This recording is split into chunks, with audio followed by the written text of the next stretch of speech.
నమస్కారం అండి. నా పేరు doctor Sunil Reddy, consultant neuro psychiatrist and sexologist at treatment range hospital KBHP Hyderabad. So నా దగ్గరికి ఎరెక్టైల్ డిస్ఫంక్షన్ కోసం అంటూ క్లయింట్స్ వస్తూ ఉంటారు.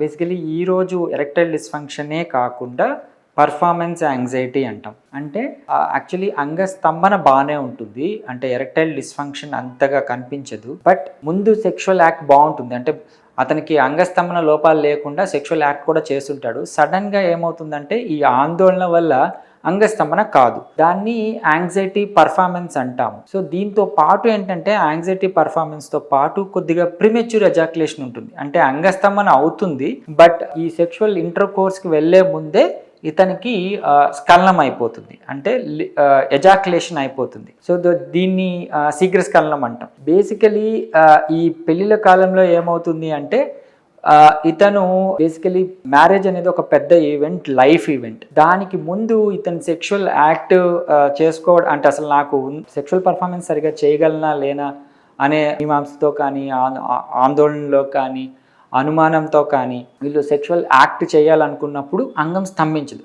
అరే ఇదేంటి నాకు అంగస్తంభన ఈ మధ్య రావట్లేదని చాలా కలత పడిపోతారు. మ్యారేజ్ దగ్గరలో ఉంది, ముందు అంత బాగుండింది, ఇప్పుడేమో తగ్గిపోతుందని అన్ని పరీక్షలు, అంటే హార్మోనల్ ఇష్యూస్ అన్నీ చేయించి అరే అన్నీ బాగున్నాయే, స్టిల్ నాకు ఎందుకు కావట్లేదని చాలా ఇబ్బంది పడిపోతుంటారు. యాక్చువల్లీ పర్ఫార్మెన్స్ యాంగ్జైటీలో కూడా ఎరెక్టైల్ డిస్ఫంక్షన్ ఉంటుంది.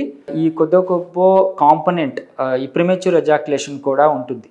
ఇవన్నీ సరిచేయడానికి అతనికి సడన్గా వచ్చిన లోపం, ఇదేమీ చిన్నప్పటి నుంచి ఉన్న ఇబ్బంది ఏమీ కాదు. సో ఇది మధ్యలో వచ్చింది, మధ్యలోనే పోతుంది అనే కాన్ఫిడెన్స్ నేను ఇస్తున్నాను. ఎందుకంటే అంగస్తంభన ముందు బాగుండి ఏదో ఈ యాంగ్జైటీ వల్ల తగ్గిపోతే ఇది ఖచ్చితంగా ఇంప్రవైజ్ అవుతుంది. ఇది సైకోసెక్షువల్ ఇష్యూస్. పర్ఫార్మెన్స్ యాంగ్జైటీ అనేది ఎప్పుడు సైకోసెక్షువల్ ఇష్యూ కిందే ఉంటుంది. అంటే మనం హ్యాపీగా ఉంటే సెక్షువల్ యాక్ట్ బాగుంటుంది, ఈ అంగస్తంభన ఉండి సెక్షువల్ యాక్ట్ బాగుంటే మనసు హ్యాపీగా ఉంటుంది. ఇది ఒకదానికొకటి లింక్డ్. సో ఈ పర్ఫార్మెన్స్ యాంగ్జైటీ ఎప్పుడైతే అతను ఫీల్ అవుతాడో, పురుషుడు ఎప్పుడైతే ఫీల్ అవుతాడో, ముందు అంగస్తంభన లోపాలు లేకుండా, ప్రిమెచ్యూర్ ఎజాక్యులేషన్ లేకుండా సెక్షువల్ యాక్ట్ బాగుండి ఇప్పుడు తగ్గిపోవడాన్ని పర్ఫార్మెన్స్ యాంగ్జైటీ అంటాం. ఈ పర్ఫార్మెన్స్ యాంగ్జైటీలో ఏంటి అంటే అంగస్తంభన లోపాలు ఉంటాయి అండ్ ప్రిమెచ్యూర్ ఎజాక్యులేషన్ ఉంటాయి. ఇవన్నీ కరెక్ట్ చేయడానికి ఆబ్వియస్గా నా దగ్గరికి వచ్చిన వాళ్ళకి మినిమం హిస్టరీ అడుగుతాము. అంటే వాళ్ళు ఎప్పటి నుంచి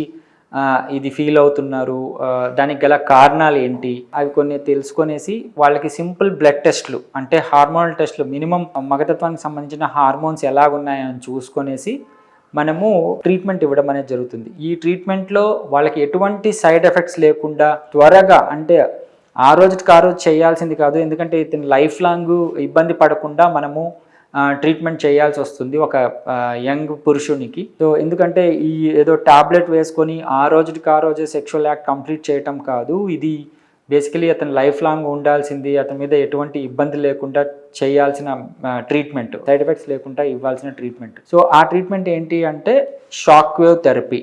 ఇది ఎక్స్ట్రా కార్పోరియల్ లో ఇంటెన్సిటీ షాక్ వేవ్ థెరపీ అంటాం. షాక్ అంటే ఇది ఎలక్ట్రిక్ షాక్ కాదు, మనం ఎటువంటి ఏసీ కరెంట్ కానీ డీసీ కరెంట్ కానీ అంగానికి ఇవ్వడం అనేది జరగదు. ఇది ఒక మసాజింగ్ టెక్నిక్ లాంటిది.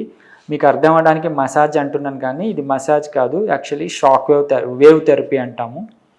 ఈ వేవ్ థెరపీతో ఏమవుతుంది అంటే అంగంలోని కణజాలాన్ని యాక్టివేట్ చేసి, కొద్దిగా వాళ్ళకి విపరీతమైన సెన్సిటివిటీ ఉంటుంది, ఈవెన్ చిన్న ఆందోళనకు కూడా ఈవెన్ ప్రిమెచ్యూర్ అవ్వచ్చు, ఎరెక్షన్స్ కూడా అంత ఫుల్గా ఫ్రెడ్యూర్గా రాకపోవచ్చు. ఆ సెన్సిటివిటీని తగ్గించి బ్లడ్ సప్లైని పెంచడం ద్వారా వాళ్ళకి ఎరెక్టైల్ డిస్ఫంక్షన్ కరెక్ట్ అవుతుంది and premature ejaculation holding capacity అనేది ఇంప్రూవ్ అవుతుంది అండ్ పర్ఫార్మెన్స్ యాంగ్జైటీ, ఆ సెన్సిటివిటీ తగ్గి పర్ఫార్మెన్స్లకి బాగా చేయగలుగుతారు.